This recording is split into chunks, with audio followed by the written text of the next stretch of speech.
नमस्कार. 9:30च्या बातमीपत्रात मी शैलेश पेठे आपलं स्वागत करतो. सुरुवातीला एक नजर ठळक बातम्यांवर. जम्मू काश्मीरमध्ये 2 वेगवेगळ्या ठिकाणी 6 दहशतवाद्यांना अटक.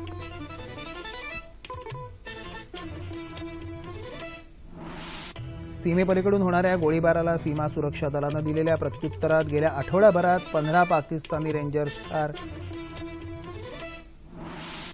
9000 फूट उंचीवर तैनात जवान आणि अधिकाऱ्यांना हाय अल्टिट्यूड मेडलनं सन्मानित करणार राजनाथ सिंह. संरक्षण मंत्री लक्ष्यभेदाचं श्रेय घेत असल्याचा आरोप करणारी याचिका सर्वोच्च न्यायालयाकडून रद्दबातल.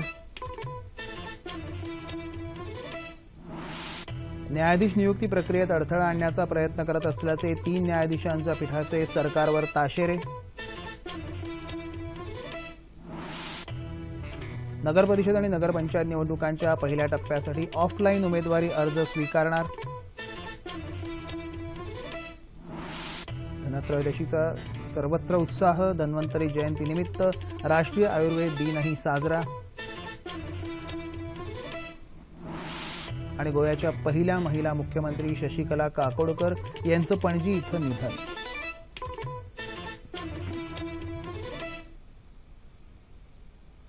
पाहूया सविस्तर वृत्त. जम्मू काश्मीरमधल्या श्रीनगर शहरात आणि पुलगाव जिल्ह्यात 2 वेगवेगळ्या कारवायांमध्ये 6 संशयित दहशतवाद्यांना अटक करण्यात आली आहे. यामध्ये एका पोलिसाचाही समावेश आहे. लष्कर-ए-तोयबाच्या दहशतवाद्यांचा वावर असल्याची गुप्तचर यंत्रणांकडून माहिती मिळाल्यानंतर सुरक्षा दलांनी बाटामालू पोलीस ठाण्याच्या हद्दीत शोध मोहीम हाती घेतली. यावेळी लष्कर-ए-तोयबाच्या 5 संशयित दहशतवाद्यांना अटक करण्यात आल्याची माहिती सरकारी सूत्रांनी दिली. त्यांच्याकडून शस्त्रास्त्र आणि स्फोटकही जप्त करण्यात आली. दुसऱ्या एका कारवाईमध्ये कुलगाव जिल्ह्यातल्या वामपोरा या भागातून हिजबुल मुजाहिद्दीनच्या दहशतवाद्याला अटक करण्यात आल्याची माहिती सूत्रांनी दिली आहे.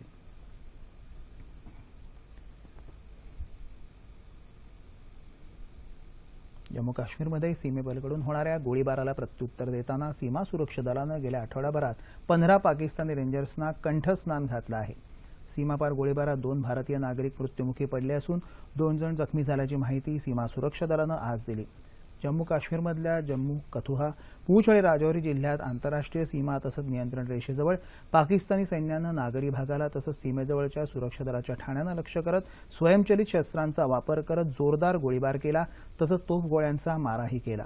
काल रात्रीपासून आज पहाटेपर्यंत अधूनमधून हा मारा सुरूच होता. आज सकाळी गोळीबार झाल्याची माहिती सीमा सुरक्षा दलाने दिली आहे. भारतीय सैन्यानं त्याला चोख प्रत्युत्तर दिलं. यावेळी 15 पाकिस्तानी रेंजर्स ठार झाल्याचंही वृत्त आहे.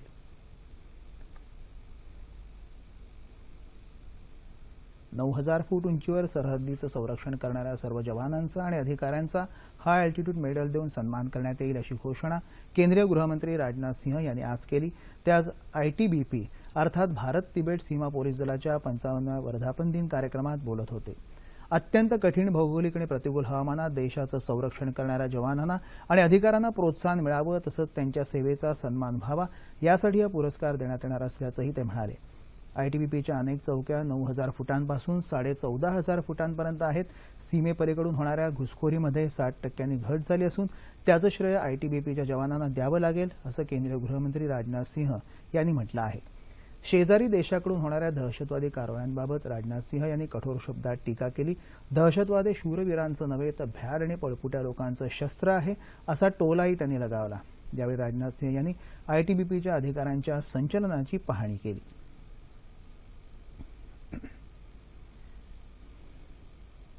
तिबेटी धर्मगुरू दलाई लामा यांच्या अरुणाचल प्रदेश दौऱ्यामुळे भारत चीन संबंधावर परिणाम होऊ शकतो असा इशारा चीनने दिला आहे. सीमा क्षेत्रातल्या शांततेवरही याचा परिणाम होऊ शकेल असं चीननं म्हटलं आहे.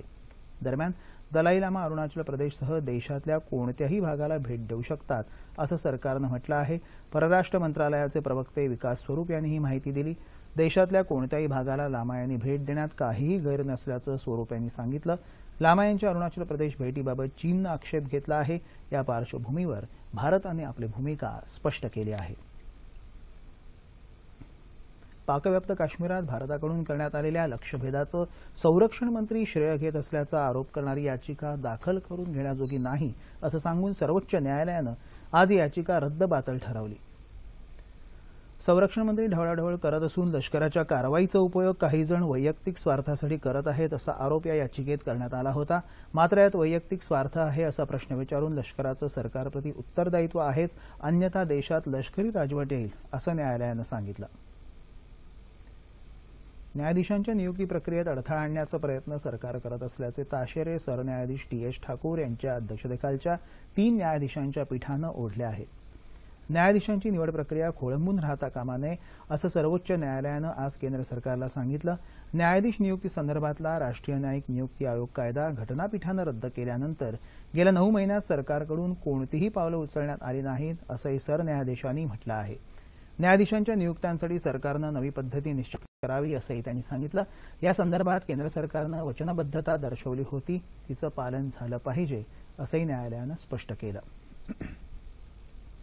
नगर परिषद आणि नगरपंचायतीच्या पहिल्या टप्प्यातल्या निवडणुकांसाठी ऑफलाईन अर्थात पारंपरिक पद्धतीनं अर्ज स्वीकारायला राज्य निवडणूक आयोगानं आज परवानगी दिली. राज्य निवडणूक आयुक्त जस सहारिया यांनी आज मुंबईत ही माहिती दिली. नगर परिषद आणि नगरपंचायत निवडणुकांसाठी उमेदवारी अर्ज आणि शपथपत्र सुलभरित्या भरता यावी यासाठी संगणक प्रणाली विकसित करण्यात आली आहे. त्याद्वारे 24 ऑक्टोबरपासून कार्यवाही सुरू झाली. मात्र या संगणक प्रणालीबाबत काही तक्रारी प्राप्त झाल्या. या संदर्भात सर्व पायाभूत सुविधा उपलब्ध करून दिल्याचं माहिती तंत्रज्ञान विभाग आणि महाऑनलाईनच्या प्रतिनिधींनी सांगितलं. मात्र उमेदवारांना 29 ऑक्टोबरपर्यंत उमेदवारी अर्ज आणि शपथपत्र भरणं शक्य व्हावं यासाठी पारंपरिक पद्धत अवलंबण्याची परवानगी राज्य निवडणूक आयोगाकडून देण्यात आली आहे. आज धन्वंतरी जयंतीनिमित्त राष्ट्रीय आयुर्वेद दिन साजरा करण्यात आला. मधुमेह नियंत्रण आणि प्रतिबंधासाठी आयुर्वेद असं यंदाच्या आयुर्वेद दिनाचं घोषवाक्य आहे. त्यानिमित्त आज नवी दिल्लीत आयोजित कार्यक्रमात आयुष मंत्रालयाच्या वतीनं तयार करण्यात आलेल्या मिशन मधुमेह या आयुर्वेदिक उपचार प्रणालीचा आयुष मंत्री श्रीपाद नाईक यांच्या उपस्थितीत प्रारंभ करण्यात आला. ही प्रणाली देशभरात लागू केली जाणार आहे. मधुमेहाला नियंत्रित करण्यामध्ये आयुर्वेद महत्वाची भूमिका बजावू शकेल असा विश्वास आयुष मंत्र्यांनी व्यक्त केला. देशभरात आयुर्वेदाचा प्रसार करण्यासाठी सरकार वचनबद्ध आहे असंही ते म्हणाले. यावेळी केंद्रीय मंत्री जितेंद्र सिंह उपस्थित होते.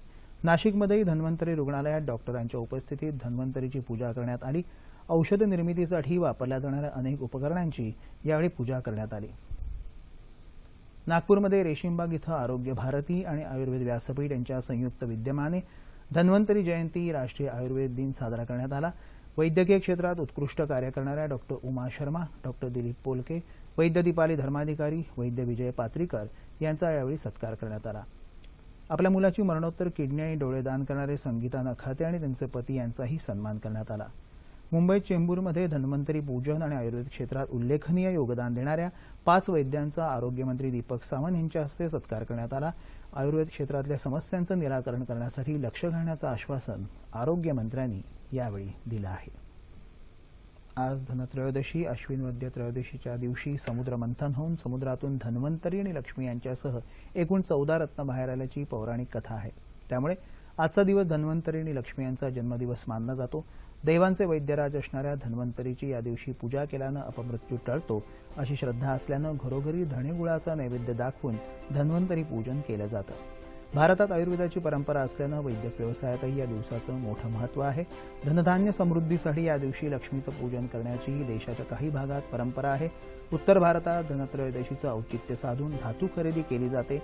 तसंच अनेक ठिकाणी सोने खरेदीचा उत्साह दिसून येतो.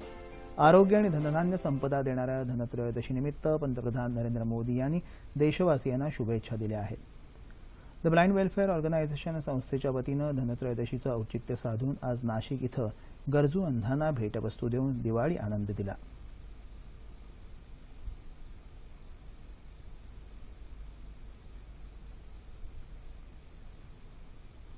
गायक महेश काळे यांच्या सुरेल स्वरांनी औरंगाबादकरांच्या दिवाळीची सुरुवात झाली.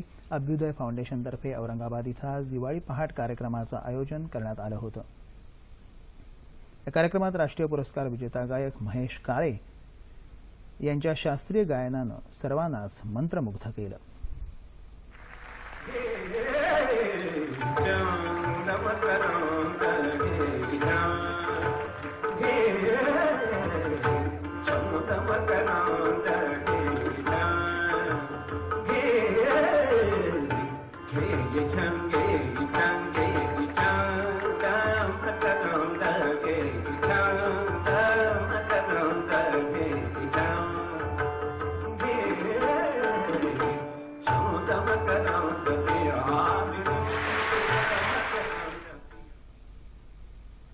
पंतप्रधान नरेंद्र मोदी इंडो तिबेट सीमा पोलीस दलाबरोबर दिवाळी साजरी करणार आहेत. भारत आणि चीन यांच्यातल्या सीमेला लागून असलेल्या भारतीय हद्दीतल्या शेवटच्या माना या खेड्यातल्या दुर्गम ठाण्याला पंतप्रधान भेट देणार असून इंडो तिबेट सीमा पोलीस दलाबरोबर पंतप्रधान रविवारी दिवाळी साजरी करणार आहेत. सुमारे 10,000 फूट उंचीवरच्या ठाण्याला भेट देताना राष्ट्रीय सुरक्षा सल्लागार अजित डोवलही पंतप्रधानांसमवेत उपस्थित राहतील. पंतप्रधान पदावर आल्यानंतर नरेंद्र मोदी यांनी पहिली दिवाळी सियाचेनमधल्या जवानांबरोबर तर दुसऱ्या दिवशीची दिवाळी पंजाब सीमेवर साजरी केली होती. आत्ताच हाती आलेल्या बातमीनुसार जम्मू काश्मीरमध्ये कुपवाडा इथं पाकिस्तानी सैन्याने केलेल्या गोळीबारात एक जवान हुतात्मा झाल्याचं वृत्त आत्ताच हाती आलं आहे. वळूया इतर बातम्यांकडे. आंतरराष्ट्रीय लक्झरी क्रूजची सुविधा आता पर्यटकांना मुंबईतूनही घेता येणार आहे. मुंबई पोर्ट ट्रस्टचे अध्यक्ष संजय भाटिया यांनी याबाबत ही माहिती दिली. नौवहन मंत्रालय, राज्य सरकार आणि मुंबई पोर्ट ट्रस्टच्या प्रयत्नातून प्रथम असा उपक्रम सुरू होणार असल्याचं त्यांनी सांगितलं. क्रूज पर्यटनामुळे स्थानिक अर्थव्यवस्थेला चालना मिळेल असंही ते म्हणाले. आंतरराष्ट्रीय लक्झरी क्रूजसाठी केंद्रीय औद्योगिक सुरक्षा दलानं सुरक्षेसंदर्भात पुरेशी व्यवस्था केली असून मुंबईत उद्या 18 मजली लक्झरी जहाज येणार असल्याची माहितीही भाटिया यांनी दिली आहे. औरंगाबाद जिल्ह्यातल्या कन्नड तालुक्यातल्या सातकुंड गावात 4 विद्यार्थ्यांचा तलावात बुडून मृत्यू झाला. आज दुपारी तलावात पोहण्यासाठी मुलं गेली असताना त्यातले 3 जण पाण्यात बुडू लागल्यानं चौथा मुलगाही त्यांना वाचवण्यासाठी पाण्यात उतरला. त्यावेळी या चौघांचा बुडून मृत्यू झाला. त्यातल्या 2 जणांना गावकऱ्यांच्या मदतीनं पाण्याबाहेर काढून कन्नडला हलवण्यात आलं. मात्र डॉक्टरांनी त्यांना मृत घोषित केलं.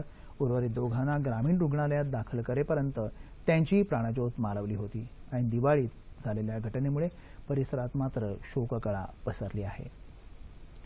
गोव्याच्या माजी मुख्यमंत्री शशिकला काकोडकर यांचं आज पणजी इथं प्रदीर्घ आजारानं निधन झालं. त्या 81 वर्षांच्या होत्या. गोव्याच्या पहिल्या महिला मुख्यमंत्री होण्याचा मान त्यांना मिळाला होता. गोव्याचे मुख्यमंत्री लक्ष्मीकांत पार्सेकर यांनी काकोडकर यांच्या निधनाबद्दल शोक व्यक्त केला असून गोव्यात 2 दिवसांचा दुखवटा जाहीर करण्यात आला आहे. गोव्याचे माजी मुख्यमंत्री दयानंद बांदोडकर यांच्या कन्या असलेल्या काकोडकर या प्रादेशिक भाषांच्या कट्टर पुरस्कर्त्या होत्या. भारतीय भाषा सुरक्षा मंचाचं अध्यक्षपदही त्यांनी भूषवलं होतं. त्यांच्या पार्थिवावर उद्या संध्याकाळी अंत्यसंस्कार करण्यात येणार आहेत. हवामान. नैऋत्य मोसमी पाऊस संपूर्ण देशातून माघारी परतला आहे असं आज हवामान विभागानं जाहीर केलं. विदर्भात किमान तापमानात सरासरीच्या तुलनेत उल्लेखनीय घट दिसून आली. येत्या 48 तासात संपूर्ण राज्यात हवामान कोरडं राहील अशी शक्यता हवामान विभागानं वर्तवली आहे. तापमान अंश मुंबई कमाल 35, किमान 20. नागपूर 33-14, पुणे 31-13, औरंगाबाद 32-16, नाशिक 32-13, कोल्हापूर 31-19, रत्नागिरी 36-20, सोलापूर 33-15 आणि अमरावती कमाल 30 तर किमान 15.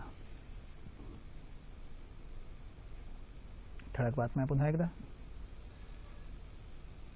जम्मू काश्मीरमध्ये 2 वेगवेगळ्या ठिकाणी 6 दहशतवाद्यांना अटक.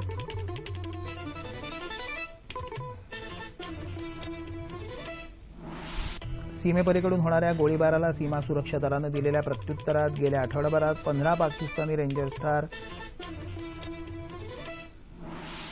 9,000 फूट उंचीवर तैनात जवान आणि अधिकाऱ्यांना हाय अल्टिट्यूड मेडलनं सन्मानित करणार राजनाथ सिंह.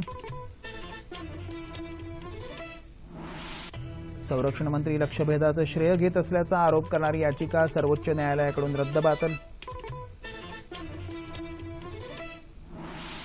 न्यायाधीश नियुक्ती प्रक्रियेत अडथळा आणण्याचा प्रयत्न करत असल्याचे 3 न्यायाधीशांच्या पीठाचे सरकारवर ताशेरे.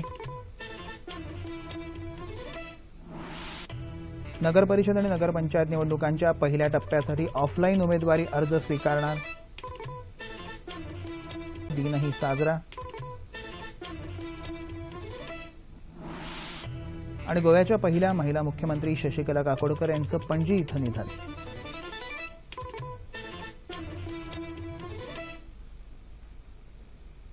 याबरोबरच हे बातमीपत्र संपलं. पुन्हा भेटूया उद्या सकाळी 8:30 वाजता आपल्या सह्याद्री वाहिनीवर. नमस्कार.